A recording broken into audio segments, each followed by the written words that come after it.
శ్రీ గణేశాయ నమః. శ్రీ గురు దత్తాత్రేయ నమః. ఈ వీడియోలో మనం ఈ రోజున మే మాసంలో తులారాశి ఎలా ఉందో తెలుసుకుందాం. తులారాశి చిత్త 3, 4 పాదాలు, స్వాతి 1, 2, 3, 4 పాదాలు, అలాగే విశాఖ నక్షత్రం 1, 2, 3 పాదాలు తులారాశిలోకి వస్తాయండి. ఈ రాశిలో స్త్రీలకి పురుషులకి అబ్బా చాలా అద్భుతంగా ఉందండి. చాలా యోగదాయకంగా ఉందండి. చాలా యోగదాయకంగా ఉంది తులారాశి వారికి. ఎందుకంటే గత 2-3 నెలలుగా బాధపడ్డారండి. ఆ బాధలో కష్టాలు కన్నీళ్ళు అన్నీ పోయినాయి, కరిగిపోయినాయి. మబ్బు విన్నట్టు అన్నీ విడిపోయినాయండి. బాగుందండి తులారాశి వారికి. ఈ మే మాసం బాగుంది. ఆరోగ్యం బాగుంటుంది. అలాగే దంపతుల మధ్య ప్రేమానురాగాలు ఉంటాయి. కుటుంబ సఖ్యత బాగుంటుంది. గతంలో ఏదైనా చిన్న చిన్న మనస్పర్ధలు వచ్చి విడిపోయిన భార్యాభర్తలు కలుసుకుంటారు. మీ సంతానం బాగుంటుంది. అలాగే ఆర్థిక లావాదేవీలు బాగుంటాయి. ఆర్థికంగా నిలదొక్కుంటారు. రుణాలు కూడా తీరుస్తారు మీరు ఈ మాసంలో. కాస్త రావాల్సిన బాకీలు కూడా మీకు వసూలు అవుతాయి. అలాగే మీరు ఎప్పటి నుంచో అనుకున్న వ్యవహారాలు కూడా పూర్తవుతాయి. భూగృహ సంబంధ లావాదేవీలు పూర్తవుతాయి. ఆర్థిక లావాదేవీలు పూర్తవుతాయి. అలాగే గృహ నిర్మాణం చేపడతారు. వాహన యోగం కనిపిస్తుంది మీకు చక్కగాని. పాత వాహనం మీ కొత్త వాహనం కొనడం లేదా డైరెక్ట్ కొత్త వాహనం కొనడం జరుగుతుంది. అలాగే స్థిరాశి విషయంలో కూడా కొలుక్కొస్తారు. కోర్టు వ్యవహారం ఉన్నవారు కూడా తీర్పు మీకు ఫేవరబుల్గా ఉంటుంది. నూతన వ్యవహారాలకి శ్రీకారం చుడతారు. నూతన ప్రయత్నాలు ఫలిస్తాయి. అలాగే కొంతమంది పెద్దవాళ్ళని కలుసుకుంటారు. అలాగే ప్రభుత్వం సంబంధించిన పనులు కూడా పూర్తవుతాయి. ఆత్మవిశ్వాసంతో ఉండాలి మీరు. ఆత్మవిశ్వాసం మిమ్మల్ని ముందుకు నడిపిస్తుంది. చాలా అద్భుతమైన విజయం మీరు చూస్తారు, సాధిస్తారు. అలాగే స్వశక్తితో స్వయం కృషితో అభివృద్ధి సాధించే అవకాశం ఉంటుంది మీకు. ధైర్యంగా అడుగు ముందుకు వేస్తారు.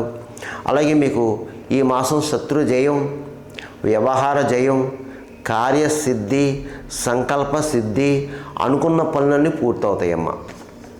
అలాగే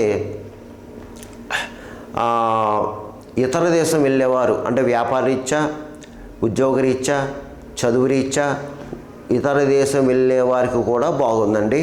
అలాగే ఇతర దేశంలో ఉన్నవారికి కూడా బాగుంది. ఈ తులారాశి వారు విదేశాల్లో ఉన్నవారు కూడా మీకు కూడా బాగుందండి. చాలా స్ట్రగుల్ పడ్డారు మీరు. ఇక పర్వాలేదు మీకు. అయితే ఇందులో మీకు కాస్త అంటే ఈ తులారాశిలో విదేశాల్లో ఉన్నవారికి కాస్త కొంతమంది జాబులు లేవండి. ఇప్పుడు ప్రయత్నం చేసుకోండి. తప్పనిసరిగా మీకు జాబ్ కూడా వచ్చి తీరుతుంది. అయితే మీరు ధైర్యంగా ఉండండి, మనోనిబ్బరంగా ఉండండి, పెద్దవాళ్ళని గౌరవించండి, దూషించొద్దు, గురువుని బ్రాహ్మణుని దూషించొద్దు. అలాగే మీరు ప్రయాణ విషయంలో మాత్రం కాస్త జాగ్రత్తగా ఉండండి. ప్రయాణ విషయంలో కాస్త జాగ్రత్తగా ఉండండి. ఏదైనా పుణ్యక్షేత్రం వెళ్ళడానికి ప్రయత్నం చేయండి. రియల్ ఎస్టేట్ వాళ్ళకి బాగుంది. అలాగే స్పెక్యులేషన్ లాభిస్తుంది. మోటార్ ఫీల్డ్ వరకు బాగుంది. ప్రైవేట్ కాంట్రాక్ట్స్కి బాగుంది. అలాగే సినిమా టీవీ రంగంలో ఉన్న వారికి బాగుంది. అన్ని రకాల డిపార్ట్మెంట్లకు బాగుందండి. అలాగే రాజకీయ నాయకులకు బాగుందండి. చక్కగా ఉంది. ఎందుకంటే మీకు ప్రజల్లో అంటే మీరు ప్రజలకి సేవ చేస్తారు. ప్రజలకు కావాల్సినంత వ్యవహారాలు చక్కబెడతారు మీరు చక్కగాని.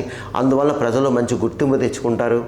ప్రజలు మిమ్మల్ని గౌరవిస్తారు. సన్మానాలు కూడా చేయించుకుంటారు మీరు. బాగుంది. చాలా అద్భుతంగా ఉందండి. రాజకీయ నాయకులకి చాలా మంచిగా ఉంది. అయితే వివాహం అయ్యే అమ్మాయిల అబ్బాయిలు కూడా ప్రయత్నం చేసుకోండి. వివాహ ప్రయత్నాలు మీకు సక్సెస్ అవుతారు. ఇకపోతే ఈ తులారాశి వారు ఈ యొక్క నేను చెప్పిన ఈ మాస ఫలితాలు, గోచార ఫలితాలు కేవలం మీకు 40% పనిచేస్తుంది. మిగతా 60% కూడా మీ యొక్క జన్మ జాతకం మీద ఆధారపడుతుందమ్మా. ఎందుకంటే నేను చెప్పినవి కొంతమందికి జరగచ్చు, కొంతమంది జరగకపోవచ్చు. నేను ప్రతి వీడియోలో చెప్తున్నాను. అలాగే చాలామంది నాకు కాల్ చేస్తున్నారు, గురువుగారు మీరు చెప్పినవి జరిగినాయండి, బాగున్నాయి, జరుగుతున్నాయండి. లేదా గురువుగారు మీరు చెప్పినవి ఏది జరుగుతలేదండి, జరగలేదండి అని దయచేసి గమనించండి. ఎందుకంటే మీ జన్మజాతకంలో ఉన్న లగ్నాతో ఉన్న యొక్క గ్రహాల పరిస్థితి, జరిగే దశ అంతర్దశ అన్నీ లెక్కలు వేసుకుని పరిహారాలు చేసుకోవాలి. అప్పుడు మీరు సక్సెస్ అవుతారు. ఇది గమనించండి. మీకు ఏమైనా కావాలంటే కింద నెంబర్ ఉంది, ఆ నెంబర్ కాల్ చేయండి. ఒకసారి మీకు తగిన సలహాలు సూచనలు ఇవ్వడం జరుగుతుంది. ఇక ఈ తులారాశి వారి మే మాసంలో నేను చెప్పిన పరిహారాలు చేసుకుంటే మీకు ఈ మాసం అంతా యోగిస్తుంది. ఏమిటి అంటే ఎక్కువ మీరు దుర్గా ఆరాధన చేసుకోవాలమ్మా.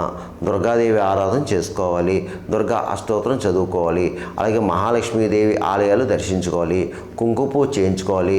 ప్రతిరోజు కూడా మహాలక్ష్మి అష్టకం చదువుకోవాలి. ప్రతిరోజు కూడా దుర్గా అష్టోత్తరం కానీ లేదా దుర్గా సప్తశతి కానీ చదువుకోవాలి. ఎక్కువ అమ్మవారి నామస్మరణం చేసుకోవాలి.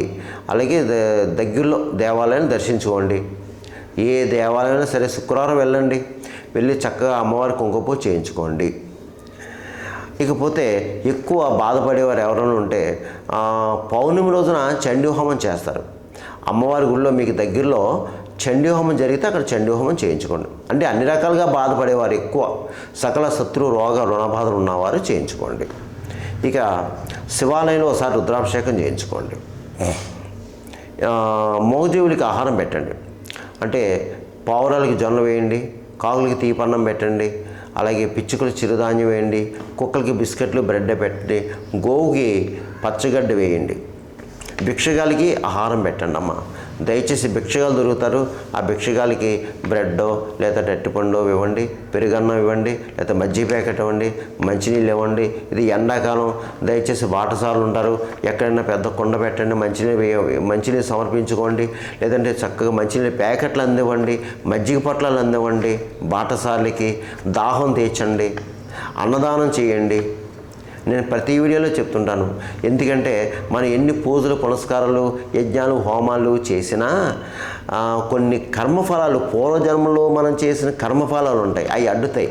అందుకు పనులు ముందుకెళ్ళవు. బాధపడకూడదు. అలాంటప్పుడు ఈ దాన ధర్మాలు చేసుకోవాలి. సూక్ష్మంలో మోక్షం అంతే.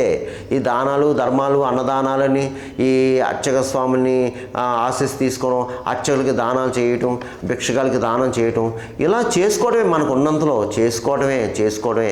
దైవ కార్యాలు చేసుకోవడం, పుణ్యకార్యాలు చేసుకోవడం. అప్పుడు ఈ కర్మలు కరుగుతాయి. ఇదంతా ఒకేసారి కరిగిపోతాం. మన 1,00,000 రూపాయలు కాదు, 1,00,00,000 రూపాయలు ఖర్చు పెట్టినా ఈ కర్మ అనేది పోదో అది మీరు పోగట్లేరు. 1,00,00,000 రూపాయలు కూడా ఖర్చు పెట్టినా పోదో, అది పోయే విధానం ఉంటుంది, ఆ విధానంగా పోతుందమ్మా. అది గుర్తుపెట్టుకోండి. ఒకసారి వీలైతే సత్యనారాయణ స్వామి వ్రతం చేయించుకోండి ఇంట్లో, లేదంటే శుభ్రంగా చక్కగా దేవాలయాలు చేయించుకోండి, అంతే. కాబట్టి ఈ ప్రకారం చేసుకొని తులారాశి వారు మీ అందరికీ మంచి జరుగుతుంది, మేలు జరుగుతుంది. ధైర్యంగా ఉండనమ్మా తులారాశి వారు, ధైర్యంగా ఉండండి. అనుమానం పడాల్సిన పని అయితే లేదు, అస్సలు టెన్షన్ పడాల్సిన పని లేదండి. ఎందుకు భయపడద్దు, ధైర్యంగా ఉండండి. సర్వేజన సుఖనోభవంతు, శుభమస్తు, స్వస్తి.